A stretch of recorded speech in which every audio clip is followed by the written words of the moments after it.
Mtazamaji wa Crown Media, hapa ni Morocco, hapa ni Casablanca. Nasemaji huna sweta husikii baridi. Hongera sana, umepambania timu kiasi kwamba medali hairingishiwi tena. Sasa imebaki ni kombe pekee. Litabakia jiji la Dar es Salaam ama litarejea makao makuu ya CAF? Tunapambana kuhakikisha kwamba tunachukua ubingwa wa Afrika. Uzuri ni kwamba medali sisi tayari tunayo. Sisi tayari tumeshacheza finali ya CAF kwa mara ya kwanza. Hii ni mara ya pili. Kwa hiyo tunachokitafuta hivi sasa ni kile ambacho tulikikosa mara ya kwanza kwenye finali ya kwanza. Kwa hiyo maandalizi yote tunayofanya ni kuhakikisha ya kwamba kombe ambayo tulilikosa mwaka 93 tunakwenda kulipata mwaka 2025. Tunafanya maandalizi makubwa, tunaandaa timu kwa ubora na madhubuti ya hali ya juu, tuhakikisha kwamba tunachukua ubingwa Afrika msimu huu.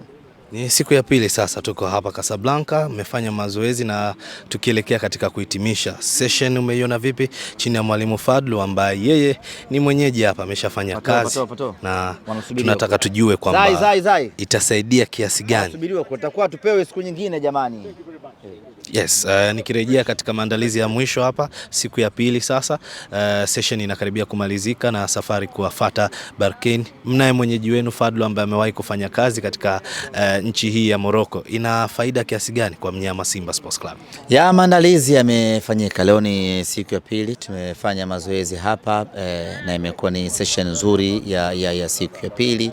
Mwalimu Fadlu amepata muda thabiti wa kufanya maandalizi yake na mazoezi yake yamejawa na usiri mkubwa, kwa sababu haya ndio mazoezi ambayo ana plant mipango yote ya kimbinu na kiufundi kuelekea katika mchezo huo.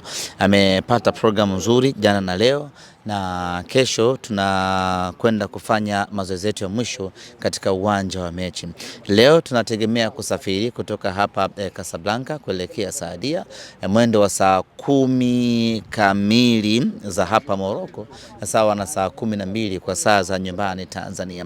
Kwa hiyo tutafika kule majira ya saa 11, vijana watapumzika na kesho tutamkia katika uwanja wa Manispaa Berkane kwa ajili ya maandalizi yetu ya mwisho. Lakini kimsingi tayari mwalimu Fadlu ameshatengeneza mpango kazi wake kuelekea katika mchezo huo wa tarehe 17. Kupokea kwa taarifa kwamba huenda mchezo wenu ukachezeka Zanzibar, inapoteza focus kwa namna moja ama nyingine katika mchezo wa kesho kutwa wa finali ya kwanza? Taarifa hiyo tumeipata na of course imewatingisha pakubwa mashabiki wetu. Maulizo yamekuwa mingi na simu zimekuwa nyingi na taharuki of course imekuwa kubwa kuhusiana na ratiba ya mchezo huu na uwanja wa mechi hii. Lakini taarifa rasmi ambayo nimepewa na viongozi, nije niwaambie wana Simba ya kwamba kwa sasa uongozi focus yetu ni mechi ya tarehe 17. Yaani viongozi hivi sasa hatujihusishi chochote na taarifa hii. Badala yake tunawekeza nguvu kubwa kwenye mechi ya tarehe 17. Na kwa nini tunafanya hivyo? Kwa sababu mechi ya tarehe 17 ndio mechi itakayotoa mwangaza tunaelekeaje mechi ya tarehe 25.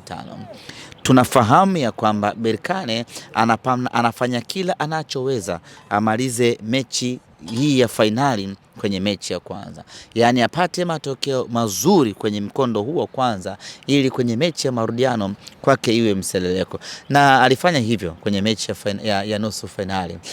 Alikuja hapa CS Constantine akafa goli 4. Kwenda kwenye mechi ya marudiano kule Algeria ikawa ngumu, kashinda goli 1 lakini hakuweza kurudisha zote goli 4. Kwa huo ndio mpango kazi ambao ametuandalia sisi Simba Sports, kwamba kwenye mechi ya kwanza apate magoli mengi, amalize kazi hapa. Akija Benjamin Mkapa aje amalize kazi tu ya kurelax.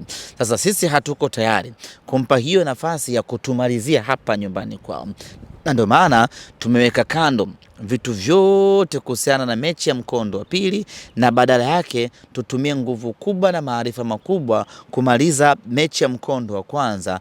Tukishamaliza mechi ya mkondo wa kwanza, uongozi utatoka hadharani na kuwaambia wanasimba ya kwamba mechi ya tarehe 25 itachezwa katika uwanja gani. Wanasimba hivi sasa watulie, waache pressure, waendelee na maandalizi ya Benjamin Mkapa. Yani wale wanaotoka Kigoma waje. Waendelee na maandalizi ya Benjamin Mkapa, na taarifa rasmi tutawapa punde mara baada ya mechi ya tarehe 17. Unafurahia mafanikio kwa kiasi kikubwa kwa sababu umepambana sana kwa hiki ambacho kinaendelea. Tuambie, ikitokea mnyama kachukua kombe la Confederation, ambapo kwa Kiswahili ni kombe la shirikisho, nafsi, moyo na furaha ya Ahmed Ally, hasa zaidi kwa wanasimba, kwa neno moja utasema nini? Tutamshukuru Mungu. Ama nitamshukuru Mungu. Yeye ndiye muweza wa kila jambo, na tumempigia goti kumuomba, tumesujudu tukumuomba atusaidie tupate ubingwa huu wa Afrika. Itakuwa ni faraja kubwa kwa kila mwana Simba. Timu yetu ni kongwe, inafikisha miaka 90 hivi sasa. Ingependeza kuona ukubwa wa miaka hiyo unaenda sambamba kabisa na mafanikio makubwa ya Kiafrika. Tunaadhimisha miaka 90 na ubingwa Afrika. Itakuwa ni jambo lenye maana kubwa sana kwa upande wetu. Kwa hiyo kila mwana Simba atakuwa na faraja kubwa, atakuwa na fahari kubwa hilo likitimia. Na ndio maana sisi wenye dhamana tumewekeza kila kitu kuhakikisha kwamba Simba anachukua ubingwa safari hii. Itakuwa ni fahari kubwa kweli kweli. Lakini wapo wana Simba ambao mioyo yao mpaka leo inavuja damu baada ya kukosa ubingwa mwaka 93. Hakuna kitu kinauma. Kombe liko pale nyumbani kwenu, mashabiki wenu, uwanja wenu, alafu ubingwa unaondoka kwenda nchi nyingine. Wapo wana Simba ambao mpaka leo bado hawajasahau hiyo syndicate katika mioyo yao, na njia pekee ya kuwasahaulisha hiyo ni kuwapa ubingwa tarehe 25. Kwa hiyo tunafanya kila kinachowezekana, na wana Simba tumewahi kufurahi katika maisha yetu, lakini tarehe 25 tukichukua ubingwa, hiyo itakuwa ni furaha ambayo hatujawahi kufurahi katika maisha yetu. Kila laheri. Asante sana. Crown Media. Hapa ni nyumbani.